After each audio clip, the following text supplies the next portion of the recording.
அஸ்திபாரப்பட்டது முதல் உணராதிருக்கிறீர்களா?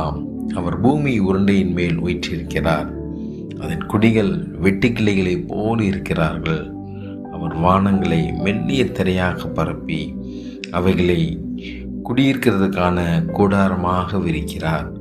அவர் பிரபுக்களை மாயையாக்கி பூமியின் நியாயாதிபதிகளை அவாந்தரமாக்குகிறார். அவர்கள் திரும்ப நாட்டப்படுவதும் இல்லை, விதைக்கப்படுவதும் இல்லை. அவர்களுடைய அடிமரம் திரும்ப பூமியிலே வேறுவிடுவதும் இல்லை. அவர்கள் மேல் அவர் ஊதவே பட்டு போவார்கள்.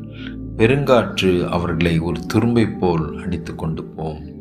இப்படி இருக்க என்னை யாருக்கு ஒப்பிடுவீர்கள்? எனக்கு யாரை நிகராக்குவீர்கள் என்று பரிசுத்தர் சொல்லுகிறார். உங்கள் கண்களை ஏறெடுத்து பாருங்கள். அவைகளை சிருஷ்டித்தவர் யார்? அவர் அவைகளின் சேனையை இலக்கமாக திட்டமாக புறப்பட பண்ணி